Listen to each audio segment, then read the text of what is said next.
Nosso recorte hoje é um recorte muito sério, muito grave, de vícios muito frequentes e que, a rigor, nem respeita ao analfabetismo funcional propriamente dito, mas respeita mesmo ao analfabetismo desfuncional, de tão grave que é essa situação. Está tão grave. A gente tem que entender, gente, que a gravidade de algo em si é um absoluto. Não é porque algo é comum que não seja grave. Algo comum, gravíssimo, pode nos dar dessensibilidade para essa gravidade, mas não altera nada. Se você não sentir dor de um organismo que está doente, ele continua doente, meus caros. Você está entendendo? Os seus efeitos pútridos continuam a ocorrer, etc. Tá? Isso se dá com analfabetismo funcional, com tantos e tantos vícios que a gente está acostumado. Então tem um vício hoje grave, chato, triste, forte, mas é real e é gravíssimo, que é desordenação financeira. Sim, isso é uma hipótese nem de analfabetismo funcional, mas de desfuncional. Hipótese em que a pessoa não consegue sequer funcionar com a gestão do seu dinheiro. Eu não estou discutindo aqui se é rico ou se é pobre. Eu estou discutindo aqui que não tem ordenação. A pessoa não tem nenhuma racionalidade com o uso do seu dinheiro. Se a pessoa não tem, sigam essa máxima, se a pessoa não tem ordenação com o dinheiro, dificilmente ela tem com qualquer outra coisa. Sim, exato. Não há como você esperar a racionalidade de alguém que não seja racional financeiramente. Então, veja muitos hábitos de alguém com o dinheiro.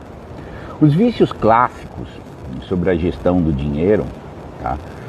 Ou ser perdulário, gastar tudo, gastar o que não tem, fazer dívidas impagáveis, dívidas por motivos inúteis, tá? Etc. Mais comum que peixe no mar, tá? Ou a postura avarenta. Tá? Então é o avaro. O avaro é uma forma de ego, ele está numa disputa com ele mesmo, de provar que ele pode ganhar, acumular, se dedicar a uma vida acumulativa. Tem uma certa forma de um ego interior, um narcisismo, que ele está brigando com ele mesmo. Eu posso mostrar que eu tenho como comprar, tenho como viver até melhor, mas eu posso mostrar que eu ganho de mim mesmo e não vou gastar. Tá? O manejo da riqueza é uma coisa muito difícil mesmo, exige uma certa prudência, existe o que é o oposto do analfabetismo funcional, ou mesmo desfuncional, que é a ordem. A inteligência é uma ordenação, é uma capacidade de nos ordenar. Ela é uma ordenação para que a gente não tenha posturas meramente reativas, tá? E para que a gente estabeleça os bons bens. Devemos usar a inteligência para discernir o que é melhor e o que é pior, ou seja, os bens que eu vou seguir, tá? E para ter a continência. O que é a continência? É a capacidade de obedecer à minha razão. Ter razão é metade do assunto. A outra metade, tá, é ter a capacidade de fidelidade à razão. Na gestão do dinheiro, isso é muito fácil de constatar. O perdulário sabe que ele está se arruinando, mas ele não consegue se controlar. O avarento idem. O avarento idem sabe que ele trocou a bondade da vida dele, os gracejos, o gozo real, ativo que ele pode fazer da sua riqueza, e ele trocou por tratar a riqueza como riqueza em si. Não é que eu vou usar a riqueza como um meio para as minhas atividades, um meio para o meu fim, um meio para a minha felicidade. Não, eu faço inclusive a riqueza, tá, ser a razão de ser minha. Eu trabalho para o dinheiro. Então assim é a vida acumulativa. E você pergunta hoje para muitas pessoas, o desejo é a vida acumulativa. Entre a vida acumulativa e a vida perdulária, a vida imprudente, imprevidente, tá, tem uma zona de equilíbrio. A pessoa que tem racionalidade com dinheiro, tá, exato. Ter racionalidade, bem usar o seu dinheiro, gente, demanda inteligência que a maioria das pessoas não tem. É assustador. Eu, como gestor de pessoas, eu tive ingenuidade. Eu comecei a gerir times, eu era muito jovem. E tinha ingenuidade sobre as pessoas. As pessoas são burras, as pessoas são más, são perversas, são jogadoras. São muito mais frágeis do que a gente pode imaginar. Muito, muito mais frágeis. Pois que a gente é veterano, a gente entende isso. Um dos grandes erros que eu fiz na gestão de advogado, gente. Gestão de advogado, não estava mexendo com gestão de pessoas muito do lumpesinato, não. Tinha lá uma situação que tinha um certo dinheiro e as pessoas tinham muita dificuldade financeira, do modo geral, dos advogados. Comecei a adiantar salários para as pessoas. Foi uma tragédia. E aí eu consegui mapear que historicamente, em todo o ambiente de pessoas que eu geri, as pessoas têm dinheiro curto. É natural, assim, somos um país em que os dinheiros normalmente são curtos. Mas assim, o cara tem dificuldades com o dinheiro que ele tem. Ele recebe o salário já está vendido. Se você aumenta o dinheiro desse cara, ele não se provisiona. Não é que ele fica melhor, ele pode ficar mais pobre. Todas as vezes que a gente foi adiantando os salários para as pessoas, isso tinha um efeito da pessoa fazer dívidas em cima do inútil. Então assim, se o cara ganha 5, ele está com o salário vendido. Se o cara ganha 7, ele vendeu 5 do salário e contraiu dívida de 2, e depois no outro mês ele contrai mais dívida de não sei o que, aí mas entra na bola de neve. Mas esse padrão de incúria financeira é predominante. As pessoas não sabem gerir dinheiro. Uma das regras que eu demorei para aprender na gestão é o seguinte: você tem que dar o dinheiro pro cara no dia, e tão somente no dia, e ele vai gastar no dia tudo, e as dívidas deles vão... O que vai acontecer com as dívidas dele? Vão explodir. Se você der 5 de extra para ele, ele faz dívida de 10. Se você der 15, ele faz dívida de 30. Normalmente inútil. Aí, gestão mesmo. Estou falando de advogado, gente. Não sabe gerir dinheiro, né? Então ele tem dinheiro, tem que gastar. Ele é um incontinente, tá? Ele não tem a faculdade moral, que é moral e intelectual, de continência, que é conter-se. O analfabeto funcional é um incontido. Toda a contenção, ele não tem um princípio de ação em si. Ele tem que se conter por fora. É de fora que se lhe dão as determinações que vão contê-lo. Se ele não tiver externalidade, ele cai no desfuncional e vira o caos absoluto. Que é por isso que eu estou dizendo, se você não sabe gerir dinheiro, você tem a possibilidade de ser inclusive um analfabeto desfuncional. O funcional está funcionando porque alguém de fora está determinando, e o desfuncional está perdido. A vasta maioria das pessoas é assim, gente. Não sabe gerir dinheiro. Se tiver 5, gasta 10. Se tiver 10, gasta 20. E não é questão se o cara ganha 2 mil ou se o cara ganha 5 mil. Isso já tem o fenômeno determinado, que é o fenômeno do consumismo. Tá? Não estamos falando aqui de necessidade, eu estou falando de consumismo, estou falando de descontrole, de incúria. Se essa pessoa não consegue, nessa dimensão do dinheiro, que é o que garante viver, é o que garante a sobrevivência, não consegue ter previdência, ter racionalidade mínima, você acha que essa pessoa tem alguma condição de ser inteligente? Essa pessoa vai ter alguma estabilidade psíquica, algum centro de equilíbrio para conseguir ter apreciação de algo cultural, porque algo é cultural, apreciar algo bondoso? Não, ele está perdido no caos desejante. É burro, é incauto, tá? E a inteligência dele vai estar totalmente desajustada. Lembra quando a gente conversou aqui várias vezes? Uma das etapas indispensáveis para o desenvolvimento da inteligência é que você tenha afetos razoavelmente honestos, que você tenha afetos respeitáveis. Tá? Se você não tem controle com o dinheiro, tá? Se você faz dívida de algo inútil, se você é consumista, tá? Você não tem afetos bons para consigo. Você se desrespeita. Entenda uma coisa, a coisa mais objetiva do mundo é dinheiro. É muito objetivo. O dinheiro é totalmente objetivo. É numericamente contado, ele não mente, ele tem o seu limite determinado, etc. O que é ilusão é crédito. Uma grande ilusão. É crédito, porque vai, e etc. Então se você cai nessa ilusão, você é burro. Burro mesmo, tô falando assim, não tem que temer a palavra para dizer que o burro é burro. Tá? Então muitas vezes você quer compreender a dimensão afetiva, intelectual de alguém, vê os hábitos de gasto. Entre a perdulariedade e a mesquinharia, tá, vai ter uma zona de equilíbrio. Essa zona é rara. Esse patamar também acontece. Entre o masoca e o sádico, tem o livre. O livre é raro. Entre o chucro e o falso erudito, existe o inteligente, que também é raro. Tá? A gente está acostumado a todos esses vícios. Tá? E a gente está achando que esses vícios são normais. Mas não há diferença brutal. Do ponto de vista de estrutura, a inteligência é virtude. Ela está no centro, como eu falei, do burro absoluto e do charlatanismo intelectual, do falso inteligente, do erudito vácuo, etc. Você vai vendo essa estrutura entre os seus extremos e a mediania correta, em tudo. Né? Então observa muito isso. Ah, mas então você quer crescer? Vamos voltar. Que a gente está falando aqui, como superar o analfabetismo funcional? O analfabetismo funcional é um problema de atitude, não é um problema só de consumir erudição.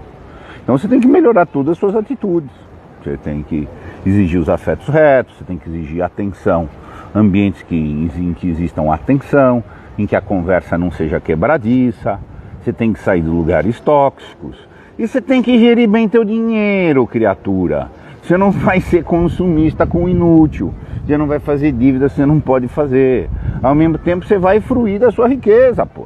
Entendeu? Do tipo, mesmo jeito que vai fruir da sua inteligência. Como é que você frui da inteligência? Lendo um erudito, contemplando uma coisa bela, tá? E etc.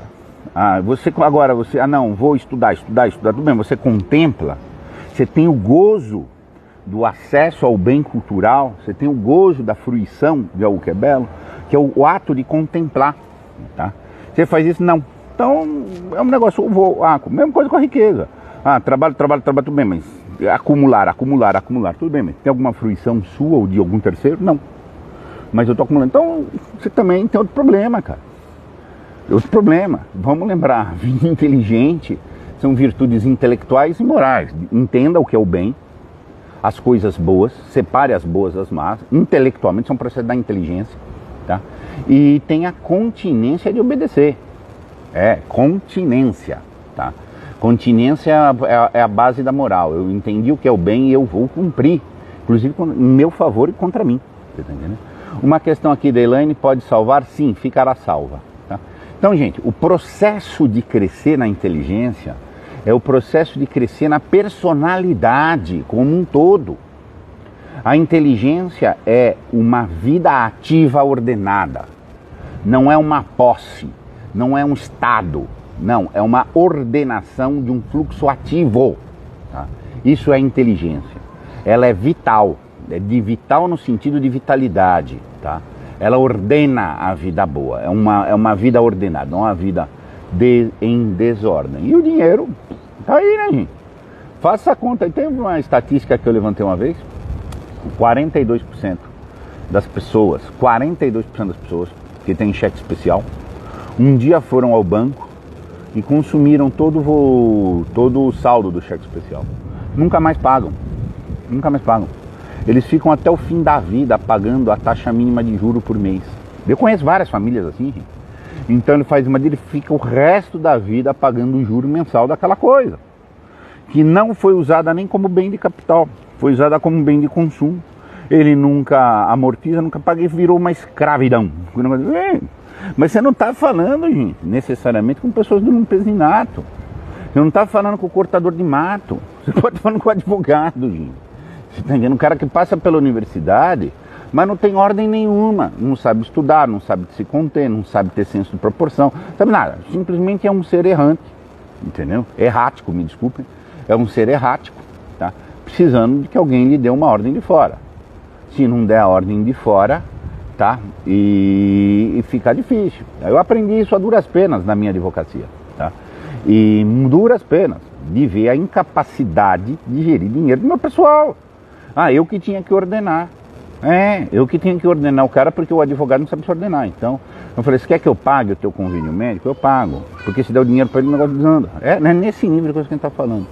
Comentários aqui, como se corromper e tornar mesquinho, não se corromper e tornar mesquinho. Isso é complicado, isso aí tem que entrar já também na educação da inteligência e do amor. Não é exatamente o nosso foco aqui, mas uma hora a gente vai fazer um trabalho aí. Tem um artigo meu, que você pode até dar uma olhada, em que eu falo do perdulário e do pródigo, da prodigalidade e da avareza. Já te dá algumas pistas, mas uma hora a gente vai fazer um trabalho sobre isso, mas é uma forma narcísica, tá? Para adiantar. A mesquinharia, ela envolve um narcisismo dentro. Tá? A Priscila tem um comentário. Eu realizo um trabalho de educação financeira em criança e adolescentes. Observei o quanto eles fazem comparações com os comportamentos dos seus pais. Acredito na importância de introduzir essa inteligência nas crianças. Sim, nós chegamos a um patamar em que você tem que ensinar coisas desse tipo. Não faça dívida inútil. Não gaste o que você não tem. É praticamente a mesma coisa de falar sopa, você toma com colher. Bife é com garfo e faca. É nesse nível de coisas que a gente tem que fazer, mas tem que ser feito. Tem que ser feito. Nós estamos num ambiente de analfabetos funcionais e desfuncionais. Você vai ter que dizer pro desfuncional: olha, quando for tomar sopa, usa colher. Olha, não faça dívida de algo inútil. Então tem que fazer isso, gente. Mas assim, tem que ser feito, façamos. Mas é difícil, eu tive que gerir meus advogados lá, para eles não falirem. Se eu der o dinheiro, o cara não paga o convênio médico. Se der o dinheiro, ele não paga o convênio médico. Sim, é nesse nível de coisa. A incapacidade absoluta das pessoas serem minimamente por si. Razão por quê? Você não sabe gerir dinheiro, cara? Você não é analfabeto funcional, não. Você é desfuncional. Mas então é quase todo mundo desfuncional? Sim. Nesses estudos que eu tenho feito aqui, gente, eu já estou concluindo. Eu fiz um erro muito grande nessa série de falar que a maioria era funcional. Acho que não, viu? O analfabetismo funcional está diminuindo, gente, porque o desfuncional está crescendo, gente. É nesse nível de coisa que a gente está falando. Pessoas completamente sem capacidade de continência. Comentário do Rafael. Já vi crianças de 6 anos estimuladas a saberem a marca de tudo. Roupa, carros, eletrônicos. A maioria é a marca. O que é vendido é o fetiche. Nós estamos num ambiente de altíssimo fetiche. A marca é um fetiche. O fetiche é uma espécie do gênero idolatria. É a vitrine, é não sei o quê. O valor de algo pelo algo, pela funcionalidade, pela objetividade, pelo aspecto da coisa, é isso. Você tem que ter muito rigor. Muito rigor. Meu filho tinha uns 10, 12 anos. Veio falar que ele precisava de um tablet. Eu falei, por que você precisa de um tablet? Todo mundo tem. Eu falei, bom, todo mundo tem, o problema é todo mundo. Não é teu, é deles. Você está entendendo? Sim, mas tem que levar, tem que fazer. Você conseguir fazer seu filho não sair da cultura do consumismo, a primeira coisa, você tem que sair da cultura do consumismo. É óbvio, você está entendendo? Como o comentário aí da Priscila, eles comparam os pais. Entendeu? Então, como é que você educa alguém? Primeira coisa, você faça ser um exemplo daquilo que você quer educar. Entendeu? Então, o teu filho está preocupado com a marca da roupa, com a marca do não sei o quê, com a marca do brinquedo, etc. Ok. O mais razoável é que você não tenha esse tipo de cultura para você fomentar em cima dele. Você está entendendo? Meu filho estudou, já se formou aqui no colegial, agora está no vestibular, numa escola considerada de alto padrão financeiro, tá? Em São Paulo. E os assuntos, eu não tenho carro, faz aproximadamente uns 15, 20 anos que eu não tenho carro. Eu não quero ter carro. Eu gosto muito de dirigir, inclusive estou dirigindo aqui, mas não tenho carro. Tá? O que acontece? Mas ele fica, mas eu venho começar conversas que os coleguinhas vão falar para ele. Mas seu pai não tem carro? Por que seu pai não parcela? Não, dá para parcelar. Faz um financiamento. Exatamente. Pessoas acham que eu não tenho carro porque eu sou pobre. Entendeu? E aí já vem a solução para o pobre. Como é que o pobre soluciona seus problemas? Parcela, financia. Exato, por quê? Porque o assunto dos meninos lá na escola são os carros dos seus pais. Você tá entendendo? Então se chegam e perguntaram pro meu filho, qual? Teu pai? Não, o pai não tem carro. A primeiro raciocínio é que ele é pobre. É nesse nível de coisa, entendeu? que acontece. E aí dá a solução para o pobre, que é o ópio, mas parcela, financia. Deve se financiar carro se você vai trabalhar com o carro, se o carro é uma ferramenta de trabalho. Agora, financiar consumo, gente, mas às vezes é coisa de burro mesmo. Burro mesmo, carente, afetivo. Você tem problema consigo, você está com problema de estima. Tá? E aí você vai fazer uma dívida. Se você tem problema de estima e faz ato errado, você vai começar a se afundar, gente. É assim que funciona mesmo. Bom, meus caros, muito obrigado. Um abraço.